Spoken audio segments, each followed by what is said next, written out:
If you were to follow the imaginary line known as the Arctic Circle all the way round the world, you'd eventually land on a small island called Neversink, whose shores are lapped by the icy waters of the Great Northern Sea. Not that you'd want to. Rugged and wintry, Neversink was forged by a fire from an undersea volcano. The ground is like teeth, and the wind lashes like a whip. The interior is a bleak landscape of glacial ice caps, ancient black basalt, and frozen soil called tundra. Wild grasslands and soggy bogs cover the warmer southern regions, but there are few trees because of the lack of rain. In summer, the sun scarcely sets. In winter, it scarcely rises. And volcanoes disguised as snow-capped mountains erupt without warning, carving the scarred surface anew with flowing lava. But the jagged southern coastline, where sheer cliffs and moss-covered rocks rise above the bays and fjords, was once the perfect home for a group of seabirds known as auks. Short, stubby, black and white birds, all with funny-sounding names to match their funny-looking appearance. Rozbell, Emrhys, Guillemot, Puffin. Neversink was home to the largest population of these strange birds in that part of the world, the colony of Auks Landing.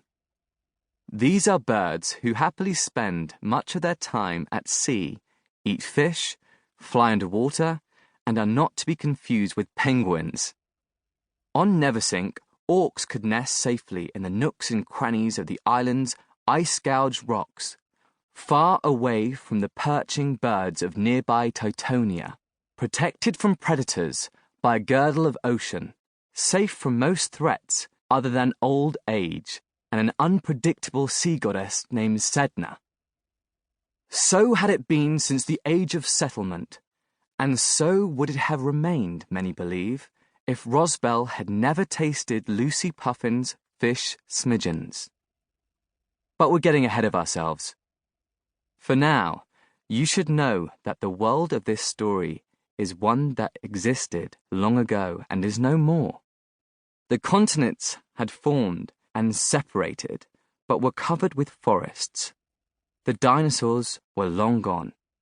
Humans did not yet roam the earth, much less rule it. In short, it was a bird's paradise. And as you may have guessed from the cover of the book, one bird in particular, once upon a time, behaved heroically enough, or foolishly enough, depending on who you ask, for someone to write about him. Of course, you might not be reading the story at all if walruses couldn't talk. I know what you're thinking. All animals can talk. Some can even sing, dance, and play golf. But it was walruses, after all, who came up with the notion of converting talking into writing, so that future generations of animals could enjoy all the many wonderful things walruses have to say. One walrus in particular was, I believe, the author of A Short History of Neversink, which is the source of the story I'm about to tell you. How can I be so sure? I think once you read on, you will understand completely, or not. By the end, you may not remember you read this. And why not just read A Short History of Neversink? Let me assure the reader that while walruses are great scholars of the first order, they operate on a scale alien to mere humans. To a walrus, for example, to weigh less than 4,000 pounds makes you slim, and a meal of fewer than 3,000 clams is a light snack. Along those lines, there is nothing short about A Short History of Neversink. A Short History of Neversink is actually a multi-volume set that is part of the multi-volume set, A Long History of the Whole World, which would take the average human more than 150 years to read. Despite the important research and fantastic stories contained within, the author, like all walrus authors, is given to numerous and lengthy digressions about whatever may tickle his whiskers. Chiefly, the importance of food, the acquisition of food, the preparation of food, and the eating of food.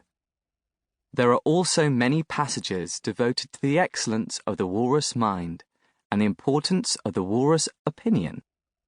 Trust me when I tell you that most of this is of little interest to the non-walrus. So consider the story in your hand a translation of sorts. I've even changed the names of some things and places to their contemporary names to help you, dear reader, better understand this strange world.